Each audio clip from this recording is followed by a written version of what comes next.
You just realized your business needed to hire someone yesterday. How can you find amazing candidates fast? Easy. Just use Indeed. Stop struggling to get your job post seen on other job sites. With Indeed sponsored jobs, your post jumps to the top of the page for your relevant candidates, so you can reach the people you want faster. According to Indeed data, sponsored jobs posted directly on Indeed have 45% more applications than non-sponsored jobs. Don't wait any longer. Speed up your hiring right now with Indeed. And listeners of this show will get a $75 sponsored job credit to get your jobs more visibility at Indeed.com/ARTS. Just go to Indeed.com/ARTS right now and support our show by saying you heard about Indeed on this podcast. Terms and conditions apply. Hiring? Indeed is all you need. Time now for Rocky Jordan.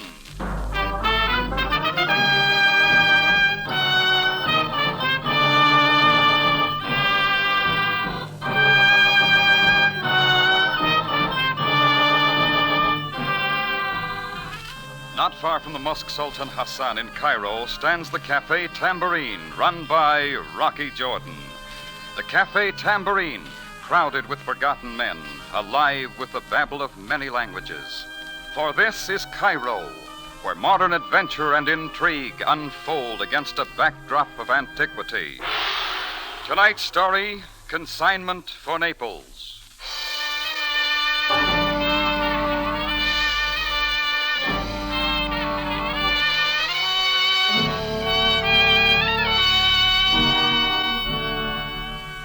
I should have known things were too nice and quiet. It was in the heat of the day, and my Cafe Tambourine was almost deserted. The cash register was as silent as the Sphinx out of tourist season, so I went back to my office to get some paperwork done. I just buried my nose in a bunch of figures when the next thing I knew, a dapper Egyptian in British clothes and a red fez popped in the office door. He handed me an elaborately embossed card, sat down, snapped open his briefcase, and came out with a fistful of papers. Ahmud Hassan, Mr. Jordan. Great Nile Insurance Company, Cairo. Yeah, so I read. Well, I got lots of insurance, Mr. Hassan. Yes, that is quite obvious, Mr. Jordan. And why waste your time? If you please, my call is in regard to a certain cargo which you recently consigned to Naples by way of the Cairo air freight lines. It was insured through my company. What about it? Mr. Jordan, do you not know that the plane carrying your cargo crashed near El Alamein 2 days ago? Come to think about it, I did read about a plane crash, but I didn't connect it up. Your cargo was completely destroyed by fire. Oh, so that's it. Well, hardly worth your bother, Mr. Hassan. Didn't amount to much. That is a matter of opinion. Sort of a thank you gift I was sending to a friend in Naples. Some cases of brandy dates. Mr. Jordan, what was in the cases is not our affair. My company has thoroughly reviewed the situation and decided to pay you in full for the loss. I have the check here. Ah, you are on the job. We prefer to have the matter settled quickly. Now... Hey, wait a minute. This check's made out for £500, $2,000. The full amount of the coverage. But I only shipped 5 cases. 150 cases, Mr. Jordan. Insured for £500. You need a bookkeeper. If you please, the figures are quite clear. Will you accept the check, Mr. Jordan? If that's the way you want it. Very well. Now, if you will sign these papers. Sure, anything to please. Here and, here. Yeah. What next, Mr. Hassan? That will be all. Here is your check. Thank you. And now, Mr. Jordan. Yeah? Understand, I speak only for myself when I say that this has been the most disgusting affair in my experience. What? Just what are you talking I will not discuss it. I wish only to say that I think you are a low, contemptible, despicable dog. Good day, Mr. Jordan. His remarks had a subtle edge that left me wondering. And suddenly it occurred to me that this could well be the start of a big deal. I hadn't shipped 150 cases, only 5, and they were insured for exactly $20. So right there, I decided to stop staring at the check in my hand and find out what the bank thought about it. I was just going to pick up the phone when I saw her in the door. American, 1949 model. Just the right lines from her smart shoes to the little feather in her hat. I liked everything about her, especially her brown eyes. But they didn't return the compliment. Mr. Jordan? Yeah. So, you are Mr. Jordan. That's me, lady. You must think you're very clever. Always gotten along. Don't bother to hide the check, Mr. Jordan. I saw him give it to you. You got big eyes, lady. Look, suppose we complete the introductions. Helga. Anne Helga. Just what do you want, Miss Helga? I'm not asking for anything. I could hardly expect one decent thing from you. People can go on starving, but as long as you get your few filthy dollars, you wouldn't care. You ever try talking sense? I never made more sense in my life. I only wish I could find words to express how much I despise you. I like you, too. Mr. Jordan, I just want you to know that it won't be as easy as you think. I'm not giving up yet. Anything else? No, that's all. Just remember what I said. Goodbye. Not just yet, lady. Mr. Jordan, let me go. Sit down and clear this up. Start from the beginning, Miss Helga. What's it all about? You will let me out of here. No. Oh, yeah. You put up a good argument, Miss Helga. It takes a gun to convince your kind, doesn't it, Mr. Jordan? 22. Just your size. It can kill. Now may I go, Mr. Jordan? Sure, run right along.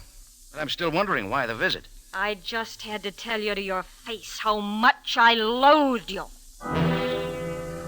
Anne Helga backed out into the cafe, stuffed the gun in her bag, stumbled against a table, then turned and ran toward the door. When everybody starts hating me that much, I get curious. So I decided to follow along. I had my eye on the girl, so I didn't see the big fellow getting up from a table until it was too late. What's it, sir? You're the one man in the whole place, and you have to get in my way. Is that the way you treat your customers, sir? Okay, I'm sorry. Here, drop this. Thank you. Bad cold, you know. Don't stand too close. And they say bourbon helps. Yeah, I've been trying that. When I finally got to the front door, the street was deserted. Anne Helga was gone. The big guy I'd bumped moved past me and out into the street, walking fast. In spite of the heat, he was wearing a heavy muffler around his neck. I watched him round the corner, and again I realized I was holding that check in midair. So right then, I made tracks for the bank. By that time, I almost expected the teller behind the window to bite my head off. Well, good afternoon, Mr. Jordan. How's that? I say good afternoon. You don't hate me, Archie? Oh, I say, why should I, old boy? What can I do for you? Oh, yeah. Why don't you take a look at this check? Oh, of course. That's what I'm here for, you know. And what do you make of it? A rather sizable sum. You want this all in cash, Mr. Jordan? Now, don't tell me the check's okay. Oh, most assuredly. I venture the Great Nile Insurance Company can spare a few £100. But you're sure? What about the signature? Oh, perfectly genuine. I've handled many of these checks. I say, you look a bit disappointed. Oh, just surprised. Oh, sorry, you forgot to endorse it. Well, never mind. I think I'll hold on to it for a while. Oh, but I assure you, Mr. Jordan, our money is also genuine. Well, I'll give it a try sometime. The check was good, and that made even less sense. If somebody was promoting a new insurance racket, this was the smoothest job yet. Well, I figured the logical place to fill in some blank spaces was the office of the Cairo air freight lines. So, 15 minutes later, I was talking to the man at the desk. Yeah, I remember you, Jordan. I shipped some cases of brandy dates out of here for Naples a couple of days ago. The plane crashed. I know all about it. So, what's it this time? You and the insurance company better get together. They paid me exactly 480 pounds too much for the loss. And you're complaining? A lot of people are complaining. Let's straighten it out. Look, Jordan, just leave me out of it. Okay, mister. Just as soon as you show the invoice for all that stuff with my signature.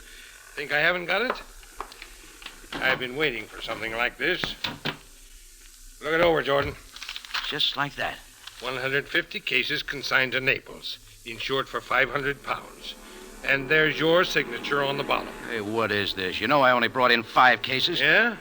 And what about the guy that brought in the other 145? You tell me.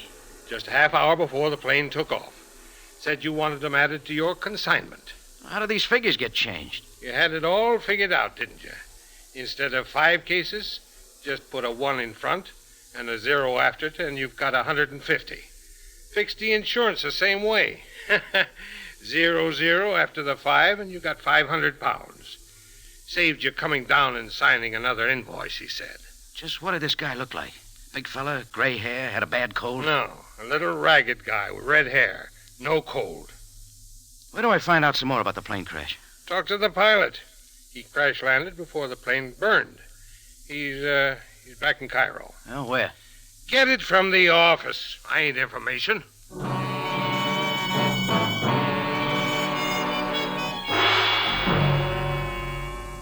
The man in the office didn't like me either. But he finally told me the pilot was Andy Barker, lived at the Marmaduke Hotel. Well, I was fast becoming Cairo's number one heel. But my number one boy on the heel parade was a little ragged fellow with red hair. Till I could dig him out, I was off to the Marmaduke Hotel to see what the pilot could tell me. The room clerk did a take when I asked for Andy Barker's room number, but he gave it to me. Took me a couple of minutes to get up a noisy elevator to the third floor and then find Barker's room. But I didn't have to knock. The door was wide open. And there in the center of the room, lying sprawled face down, was a man with a handful of rug. A whiff of Egyptian cigarette smoke turned my head to a chair in the corner. Calmly seated there was Captain Sam Sabaaya, Cairo Police. Well, Jordan, your usual timely entrance.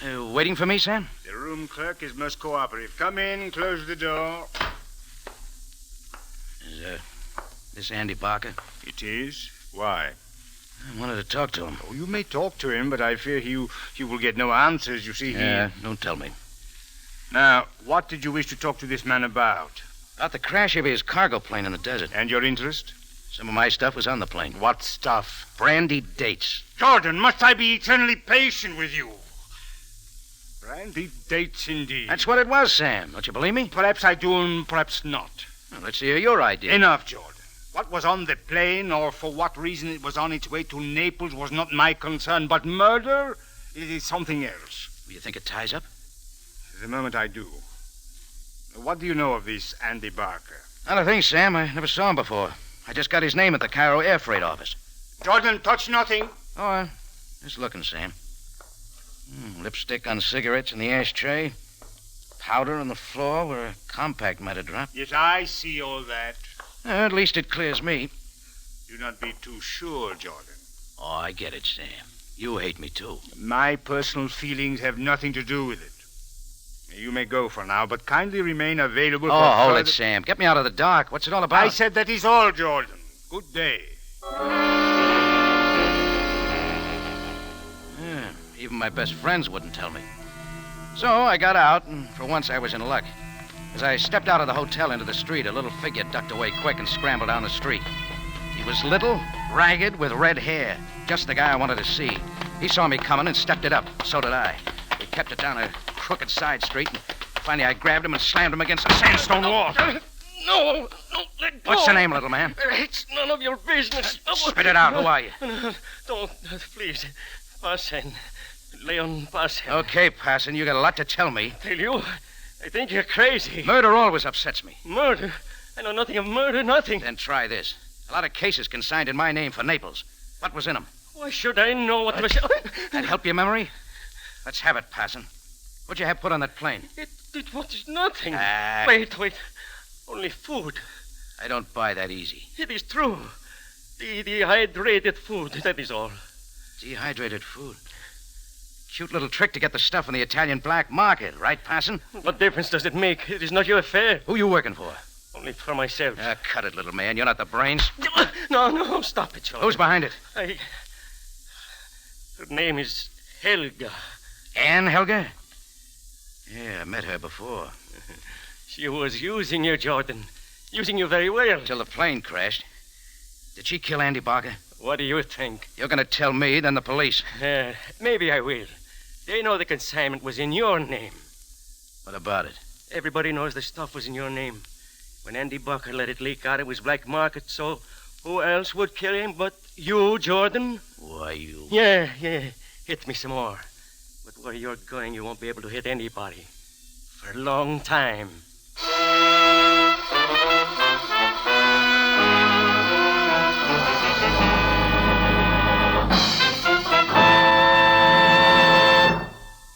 You are listening to Consignment for Naples, tonight's adventure with Rocky Jordan.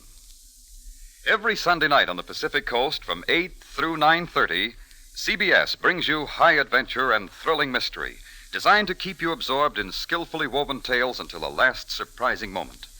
Following Rocky Jordan, stay tuned for The Whistler. Then at 9, you'll enjoy Sam Spade and another exciting half hour. Take a voyage into mystery every Sunday night from 8 until 9:30.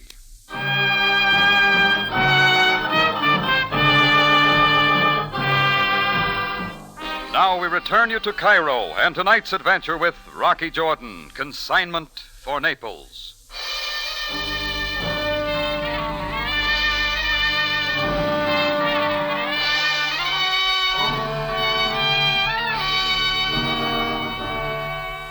Naturally, I was the last to find out that my name was on a big shipment of dehydrated foods bound for the Italian black market. But when the plane carrying the stuff crashed and burned in the desert, things started happening fast.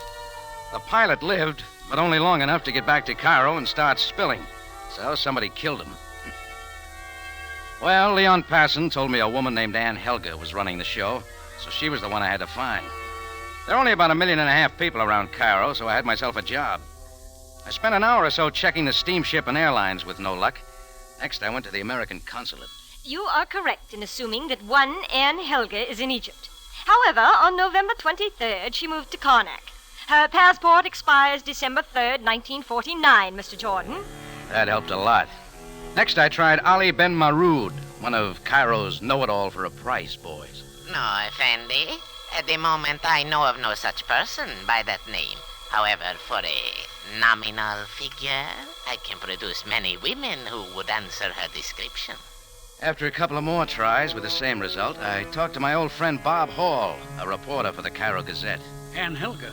Brown hair and eyes, blue dress. No, Rocky. But I know a redhead that'll make you forget her. Yeah, that's the way it went. I scouted a dozen of the big hotels and was about to give up with the last one when I hit pay dirt. Not Miss Helga, but the big man with a bad cold. We'd met before, right after Ann's visit to my tambourine. I decided to play my hunch and follow the big fellow into the bar. Yeah, better not sit too close, mister. I've got a cold. Let's try some more bourbon. Huh? Oh, Mr. Jordan. You wish to see me? Yeah. Where's Ann Helga? You must be confused. I'm Craig Norris. We met in your cafe this morning. Little accident. Sure. Convenient, wasn't it? It kept me from following her out of the place. Nothing of the Back a little farther. Germs. You're lying, Norris. Germs or no germs, I'm staying with you till I get it. Yeah. Very well. You do know, don't you? This is most embarrassing, Mr. Jordan. I'll bet it is. I did follow a lady into your cafe. You're a man of the world, Jordan. You will understand. Yeah? I'm a businessman, importer, traveling away from home. Lonesome. Well, this Miss, Helga, did you say? Ann Helga. Anyhow, she's most charming. I, too, lost trace of her after she left the tambourine. You a friend of hers? Not exactly. I assure you I will bother her no more. In fact, I have a plane ticket for Calcutta, leaving in the morning. Okay, Norris. You're straightforward, Jordan. I like you for that. How about having dinner with me? No, thanks. But I tell you what I will do. Yes, sir. When I find Ann, I'll give her your regards. Norris had made it sound pretty convincing, so I decided to give it up as a bad job. After spending the whole day looking for the phantom lady, it was time to lay the problem in the ample lap of Captain Sam Sabaaya.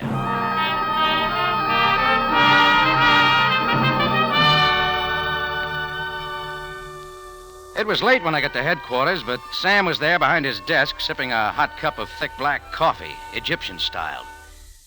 He seemed to be enjoying it more than he did me.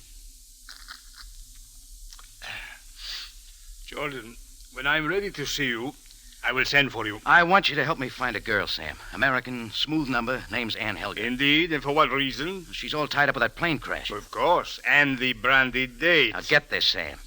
That plane was loaded with dehydrated foods for the Italian black market. Somebody managed to add them to my consignment of dates. I had nothing to do with it. Most interesting. And about Miss Helga. She's behind the whole operation. So you see why I gotta find her. Of course, Jordan. However, I fear that I have priority on this woman. Why? There is strong evidence that she shot Andy Barker. The lipstick, cigarettes, powder on the floor. He was shot with a .22 revolver. No, you'll have to do better than that. Of course, Jordan, of course. You know, there is a witness who saw her enter Barker's room shortly before his death. Who's the witness, Sam? A most interesting character, short and ragged with bright red hair. Named Leon Passon? Jordan, you had nothing to do with this affair, and yet you seem to know everything. Nothing I haven't told you, Sam. Indeed. First I knew about the load on that plane was when the insurance company sent me a check this morning to cover the loss. Yeah, here's the check. Have a look at it. 500 pounds. Jordan, let me suggest that you spend the money very quickly. Why, Sam? A further investigation suggests that the plane Andy Barker crashed in the desert was carrying no cargo at all.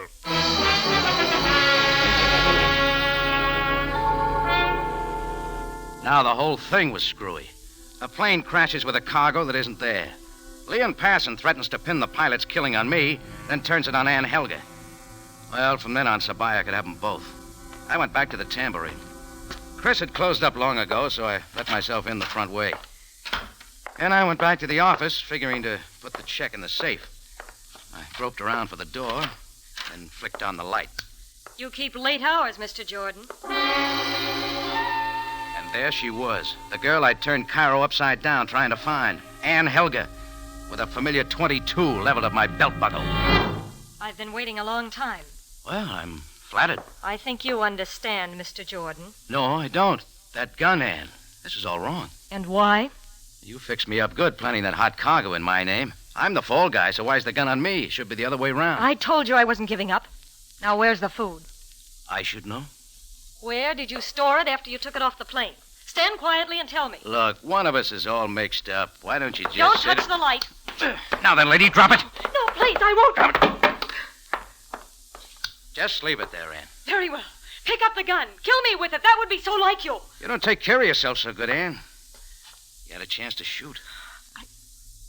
I couldn't shoot anyone. I'm beginning to believe you. Now, give me the story right from the top. Don't you already know? No, not yet. What about the dehydrated food? Where'd it come from? I bought it all myself. Army surplus, which had been stored since the war in Somaliland. I'd hoped to get it to Italy. They need food so badly. And why all the hocus pocus, sending it in my name? Mr. Jordan, I'll confess that getting the food onto that plane in your name was my idea, but I was at my wit's end. Twice before I attempted to ship quantities of food through proper channels, and both times it fell into the black market. You like taking chances, don't you? It might have worked, except for Leon Passon. Was he working for you?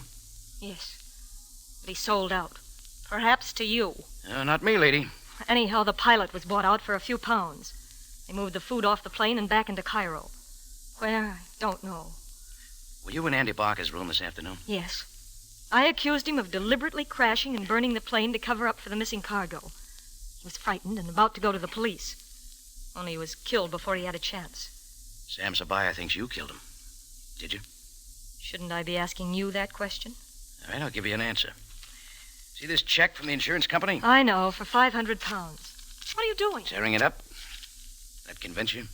Well, I'm not sure. There's still the missing food. Okay, let's both clean it up by taking it to the police. Very well. Now, Rocky? Let's go, Ann. What about my gun? I'll leave it there. Oh, by the way, how'd you get in here tonight? I hid before closing time. Gotta tell Chris to be more careful. Oh, just a second. Ann, look out! The shots came in through the door glass. I rolled Ann to the floor, and 2 seconds later was up looking out into the dark. The light of a passing car caught the back of a running figure halfway down the block. I told Ann to wait there for me, and for the second time that day, I was off to the races. The guy was way up ahead of me, and the dark street swallowed him up. But a native card seller named Baragit down at the corner told me he'd seen somebody running toward the Sharia El Nar. When I got there, I flipped a paper boy a couple of piastres, and he pointed down to the docks along the Nile. He wasn't far ahead when I reached the docks. A lone riverboat was tied up in front of an old warehouse. I caught a glimpse of somebody ducking in a window. I counted 10 and went in after him. The moonbeam from a window played on a stack of cases along the wall. I didn't have to look any closer to know that they were full of dehydrated foods. I kept in the dark, trying to spot my little man, and then... No! A shout snapped me toward the next room way too fast. When I reached the door, the reception was waiting for me. The stars lit up and faded, and the familiar black curtain settled in.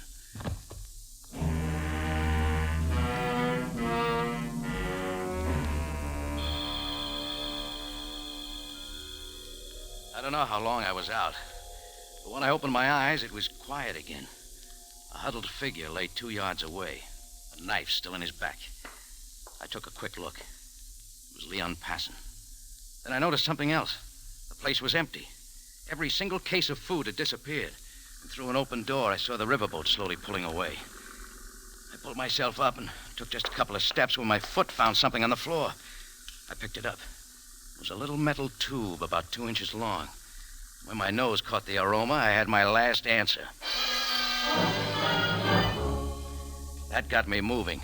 The first thing I did was find a payphone and put in a call to the Tambourine. I waited a long time for an answer.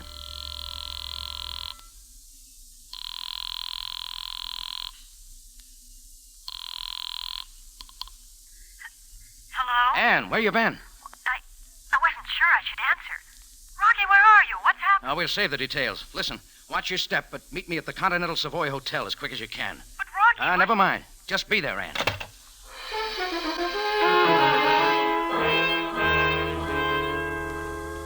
In less than 20 minutes, I walked into the lobby of the Continental Savoy, and Ann Helga was there waiting for me. I took her elbow and pushed her onto an elevator. We got off at the 4th floor and headed down the hall. We had just rounded the corner when a familiar figure carrying a big suitcase came out of 423. He didn't get any farther. Now here. What's the meaning of this? Back inside, Norris. No, stop this at once. Oh, it's you again, Jordan. Yeah, a couple of old friends. I set down the suitcase. You're not going anywhere. No, what is this? Some sort of joke? Biggest joke of the year. Recognize the lady, Mr. Norris? Ann Helga. You wanted a date with her. I fixed it up. Why,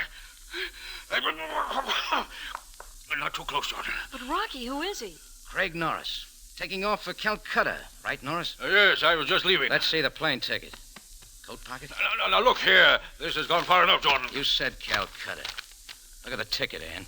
To Naples, Italy. Naples? Why, I changed my plans. My health, you know. I'm beginning to understand. You're the man who had the food taken from that plane. Where is it now, Mr. Norris? I can tell you that, You Ann. can prove nothing. Mr. Jordan, I suggest that we talk this over. Yeah, let's do. Oh, by the way, you dropped something in the scuffle, Norris. This yours? Why, yes. Just an inhalant tube. My cold, you know. Sure. Only I didn't pick it up here. I found it beside the dead body of Leon Passon down in the warehouse by the Nile. What happened? Passon start getting in your way? I'll never have to answer that. Rocky, look out! His hand went for the bulge in his outside pocket, and I moved in. All I did was shove, an old St. Louis trick. His suitcase was on the floor right behind him, and he stumbled back and down hard. I went with him, but I came up first with his gun in my hand. No, Jordan, no. Want to look at this, Ann? 22. Just like yours. Why, then he killed Andy Barker, too. Sure. All right, get up, Norris. Yes, of course. What are you going to do now, Jordan? I think I'll let you do it.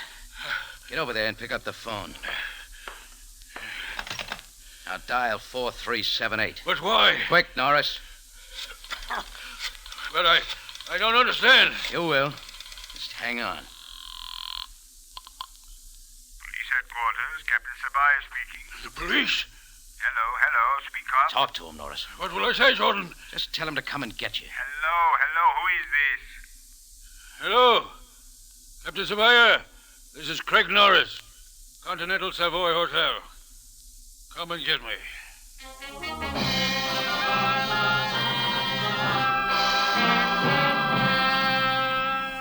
Sam made it in a hurry. Well, this time he saw a lot of things my way. After Norris was salted away and Sam got the story on Leon Passon, there was still plenty of time to send a launch down the river to intercept the boat making its way toward the Mediterranean. And with some extra help, Ann Helga finally got her cargo through to its rightful destination in Naples. Me, I only got one thing. That's all.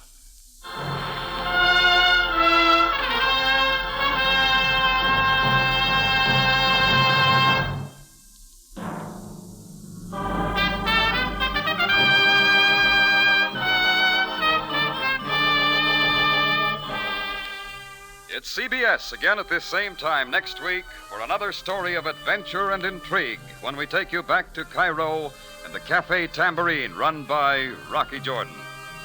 Jack Moyles plays the title role, with tonight's story based on an idea by Bernard Gerard and written by Gomer Cool and Larry Roman. Rocky Jordan is produced and directed by Cliff Howell, with original music by Richard Arant. Larry Thor speaking. This is CBS, the Columbia Broadcasting System.